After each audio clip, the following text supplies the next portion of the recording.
Thank you very much for these nice words, and I'm very happy to be there for the chairs in transition psychiatry. You will see further why. So, when I discuss with European people working in early intervention, usually they just ask me, but what is happening in France? So I call it the French paradox because we have a good health system, but still, as you can see here, comment on fait pour... Sorry, that's a word. We're still very bad for early intervention. That's the right part, if you don't know the geography of France. So, yes, not only we are still blocked in our old model, but we don't want to change. You know also that French people like to fight, they like to complain, and they like to make strikes for those people traveling in Europe. But I think really things really need to change. By the way, that would not be very user-friendly now, because it's very old. It's more my generation. Okay, so psychosis, that's quite that kind of a picture we learn, and things that didn't change much when you go on the internet. These are professional sites, and you can imagine, of course, the shock when young people see that. But we have to keep in mind that it's those young people that will experience such traumatic experience. And we have still keep in mind that there are still those young people, even though the psychotic symptoms appears. So what we learn also, and what we have learned for this last year, is that first, psychosis is really heterogeneous. We also know now that the boundaries with different disorders, and especially with neurodevelopmental disorders, are not so clear, with a possible continuum between autism spectrum disorders and psychosis, and especially with psychotic symptoms appearing during this transition period of adolescence. And we know also that it's evolutive, and well, this seminal paper in Nature, well, one of the most read paper about schizophrenia in this famous journal, invite us to rethink schizophrenia, not like a disease, not like a static condition, but more like a progressive condition. So definitely we need to take into account this developmental period, but also the, do we have a pointer? Non, ça marche pas. Ah, ok. Sorry. Non, c'est pas ça. Sorry, I'm very bad. Not only, well, developmental aspect, but also this period of time where the change in the brain are really huge and modify all the behavioral control. What has been explained also this morning.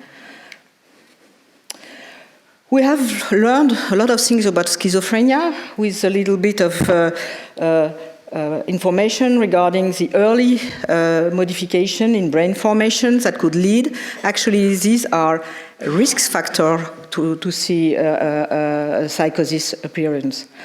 But also we have learned now that there is this brain reorganization during adolescence period, where the first symptoms appear. The problem is that schizophrenia is somewhere here, not even the first episode. It's here. There, you are in the, well, you are in the chronic condition where the evolution and the dynamic changes are done. And again, if this period of time is a window of vulnerability for stress, for cannabis, for alcohol, it's also probably a window of opportunity if you want to find what could modify the disease course. So the staging model has been challenged by Jim Vanos this morning, but I agree partly. But at least, well, I agree with him, actually. You cannot not agree with Jim Vanos. But at least it really also opened to a new conception of psychosis. Regarding care, there's more to say. But then again, you have to take into account this different stage. Well, pre-morbid phase, where you have vulnerability signs, but you're not ill by itself, and then first symptoms, not very specific, and then attenuated psychosis, and then the first episode, and again, psychosis by itself. But again, most of the patients come here. So you have what we call the duration of untreated psychosis, which is rather, should be called a delay for treatment or loss of chance.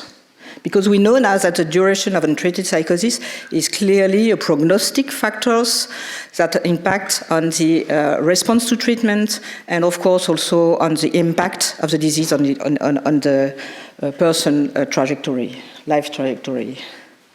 In France, we don't know precisely what is the duration of untreated psychosis, but it's probably around 1 to 2 years, and sometimes much more. But still, you can see that if you want to address this period of early psychosis, the emergence of psychotic symptoms, you have a large period of time where you can act and detect those people. An important thing you have to keep in mind is that if you define these criteria for ultra high risk or clinical high risk persons, you have to keep in mind that only 1/3 at the most will develop severe disorders and especially psychosis. Some of them will just have these symptoms remaining, but with no major disabilities, and in some of them it will just disappear. So we conduct a large studies in Paris where we included patients with determine the at-risk states, not at risk, and well, psychotic patients were not followed for 1 year, but the other people were people were followed for 1 year with several testing, and we used this cohort for different kind of studies. One of them was to try to understand what is happening during psychosis transition. Most of the studies regarding biology right now are mostly trying to find the best biomarkers that predict the outcome. When you try to look at those biomarkers, it's the first part of that. You just see who will become psychotic between the 2 points, but you measure that at baseline. Okay, you see a baseline, and then you see whether there are differences between those who will develop psychosis, by contrast to those who will not develop psychosis. What we did in these studies is that we look at the changes between those patients who developed psychotic symptoms compared to those who did not. And when you see this picture, I will tell you what it is really, but you see that there is a difference. These went psychotic, the other people not. So you see a difference. So we might be able to identify the process involved during psychotic transition. It's very important because then we could identify new targets for therapies that will help to refrain the disease to progress. And the important things are actually, so this is our a study of epigenetics, and especially methylation. It was data-driven experience, so we did not do any preliminary or a priori hypothesis. And when you look at the most different signals between the two groups, what we found is that it was not related to dopamine or serotonin or whatever. It's related to oxidative stress, inflammation, neuroplasticity, lipidomics. So that might be, well, targets for therapeutics, but also it's interesting to see that it's not really specific of psychosis. You can probably find the same kind of abnormalities, and we know that there are some abnormalities also in depression or on anxiety, on PTSD, etc. So it's really important because maybe we can think that you have to think about the vulnerability, the background of the person, and then another superimposed process, which is evolution into the disease. So, what also is interesting that we know that lipidomic can be treated with omega-3 treatment. Oxidative stress can be treated with N-acetylcysteine, NAC. Homocysteine and folate deficit can be treated with folate. So we could have targets, very simple ones, non-stigmatizing, not changing the brain, but just helping the brain to cope with all the processes of maturation.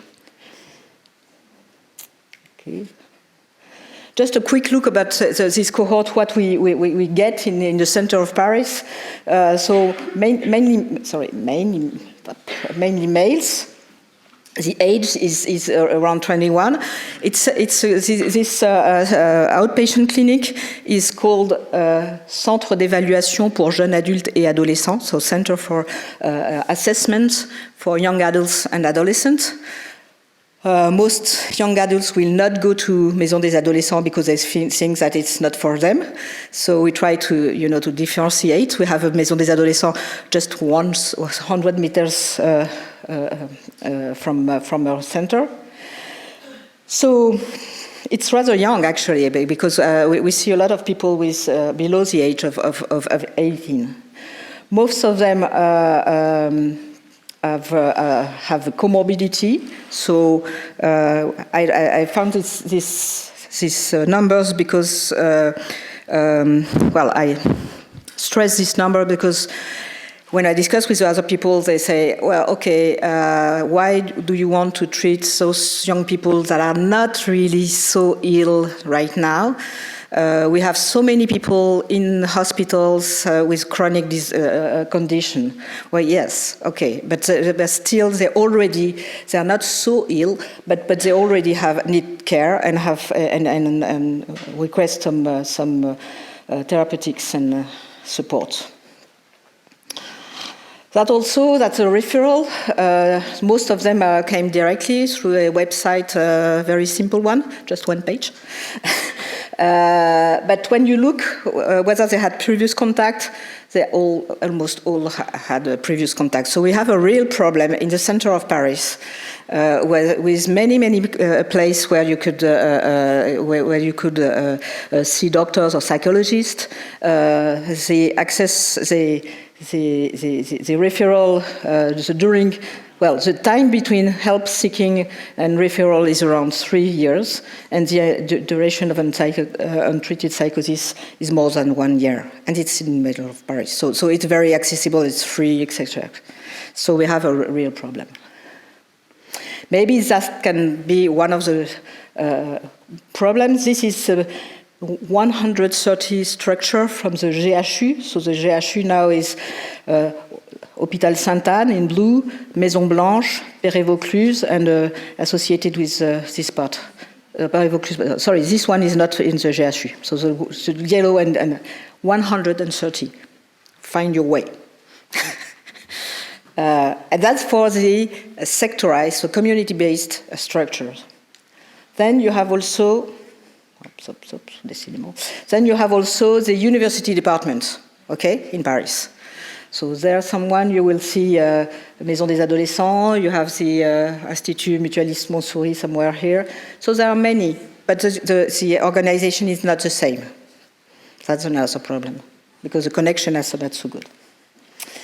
Another point also in France is that we have these community-based mental health services, which are actually very good for chronic condition. It's very accessible. You have social workers. It's very close from the place where people live. You have those university departments where you can have good training, innovation, research, etc. You have also general hospital outside of Paris, where you have also psychiatric, and especially all the emergency are in another place, general hospital. And then you have this kind of strange things, which is medico-social structure, which are usually with one doctor within a large, with a half-time or duty in the place, and a lot of social working, and mostly for housing, adapted activity, and so on. But it's not the same direction and coordination at the regional level. And then I added Maison des Adolescents, because actually some are from sanitary origin, some are from medico-social origin. So very complex, no clear picture, and nobody understands anything. Even the professionals are not aware of all the structure. So we need to have really something to be done. These are in French, sorry, I could not translate it. A question, sometimes people say that there is a exception française, French exception, especially regarding to language. So you have to fight if you want to put in your survey question related to psychotic-like experience. And we did a survey. The full survey is on representation of mental health among people from 15 to 25, parents and teacher. 600 young people, 600 parents, and 235 teachers. And we ask what they think about mental disorders. I don't have time to present the whole things. But I really, and it was done by Ipsos, which is a very large company for survey. And I had to fight with the guys. We were paying, so he had to do that. To include some questions related to, well, psychotic-like experience. And the question was, during the last 30 days, did you have ever experienced one of several things that are listed there? To say inappropriate things or to lose thoughts, your thought discourse. That things can have a specific meaning that for you only. That people want to laugh at you and want to harm you, etc., etc. Telepathy, and the questions are very clear. And you see there's a response. So the first wrong thing is that there is no French exception. Young people, when you ask them to answer questions, they can answer to questions, and especially when they are in front of their screen and they are very anonymous. So we could use those kind of tools to make like a screening. And when you see this 2 or 3% of who experience often one of these signs, I would like to see them in a early intervention system. So altogether, 58% have already experienced one or several like symptoms in the last 30 days, and 10% have experienced frequently at least one, which is very similar to other surveys. So there is no French exception, and we have to. We also ask toward which people they could address if they were experience such symptoms and such problem, because it was larger than just psychosis. So the family are in first, friends, and the first professional is a GP. Psychologist is not so bad.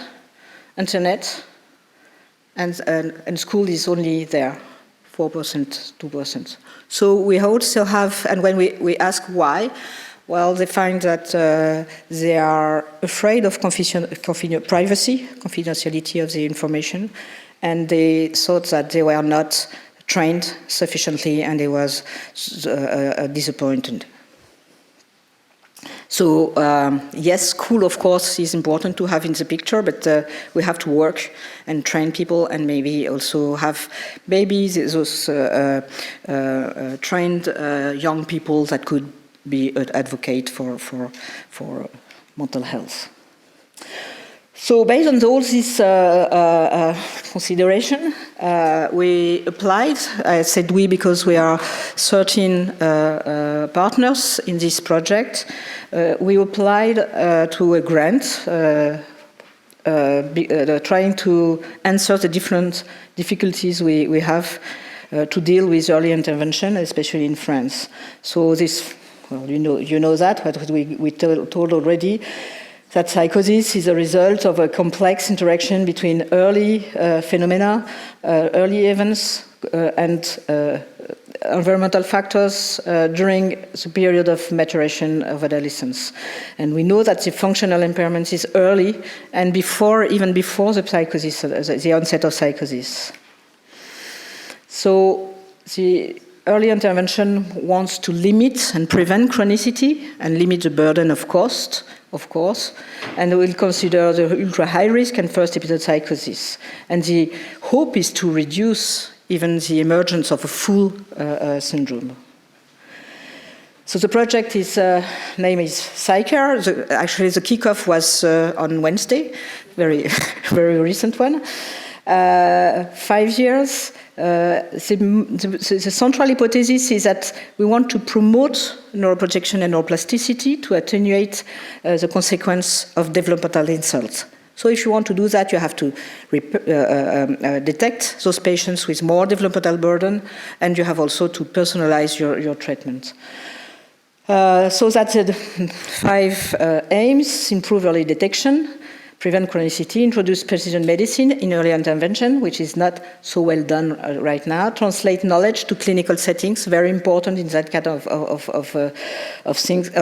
project, and especially it's very good to have knowledge, but right now the knowledge is not even translated to the clinical worlds. And improve awareness and access to care, because otherwise you will not have any patients.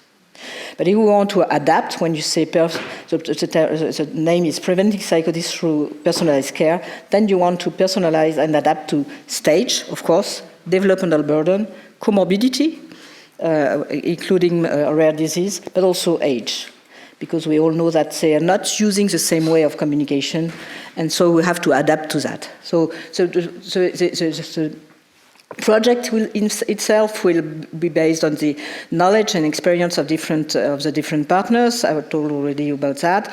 Multimodal machine learning, not only based on brain imaging, but also on different kind of information, including motricity, with a digitalized tool, including discourse analysis, which has not been done yet in French, but there are very interesting results in English. We also want to use, the ontology to improve our capacity to extract knowledge and information from natural text, and also use virtual reality, a serious game to train the patients.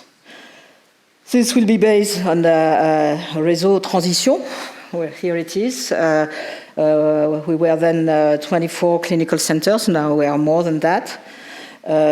We have also a relation with the international consortia. And the main thing is that we can now, from the new way of analysis, not only see difference between groups, but make individual prediction. And that's a very important point. So different work package, biology, MRI, clinical and cognition, a very complicated computing machine. The idea is when we include the patients, the practitioner can have a full, not a full, we have to select some aspects, but a comprehensive assessment of different dimensions. And then they will have a decision support system to orient, to optimize the checkups, the different examination, and also the treatment, of course. And we'll have a full work package on real-life implementation with a lot of work with the users and families. And this will be based on the integrative portal, where you will find, first of all, defining needs and strategy. We will use a participative survey with the families, where all the families can go and tell what we should modify to improve early intervention. They've done. It's an INSPIRE project. It has been done already for other disease, somatic disease, clinical assessments, and then to have a application that will help to make communication and connection between the different people around the patients, and especially between the case manager, but also the patients, the carers, peers. What we want to do is to, we will first ask to make focus group and ask to the patient and young people and parents and professionals. But we anticipate that it would be a great idea if the patients could say, when I'm in trouble, I want to that this guy or my friend or my parents, this parent, not the other one, can have the information that I'm not well. So so he can decide to which people we should be aware of his troubles. But also we know that it's very complicated when they have several meetings, and we know that when one meeting appointment has been missed, sometimes young people don't want to go back because they know that they are afraid that they could be they can have trouble with the care with doctors or with the psychologist, which is of course not important. Most important is that the follow-up is still there. So we will also include the patient himself to report experience and try to include CBT-based support within the application, and of course dissemination. Okay, so altogether, this clearly. Of course, psychosis is not the only bad outcome that could come from disorders in young people, but it's a severe disorder, so we need to also to continue research about that. We also need to really to make the paradigm change. The model has to change because clearly we have also to take into consideration all the other possible outcomes. A big problem is the problem of the stigmatization. We will not. It's really strange because patients with only anxiety disorder will go more easily to see a psychiatrist than people with psychosis.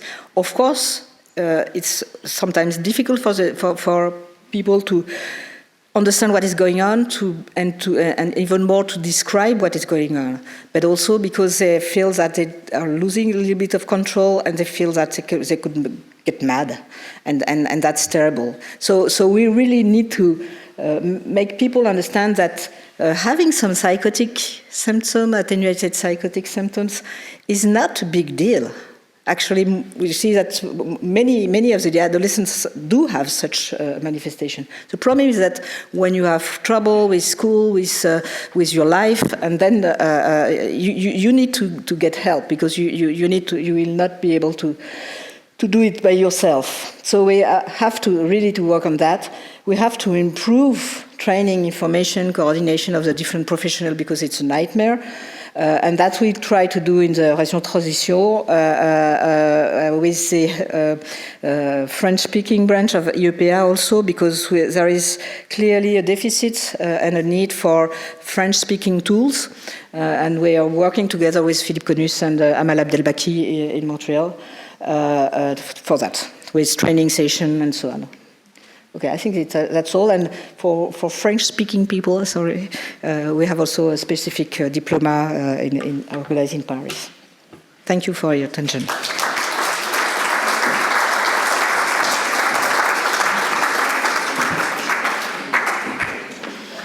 Thank you so much. It sounds like there's a promising road to go there if we really would be able to do some preventive work other than generalistic preventive work that sounds like rather more specific, maybe for psychosis. Or specific of progression of disease, yes. And especially stress-related disease, like we don't have much time, but is there anyone who wants to ask a question?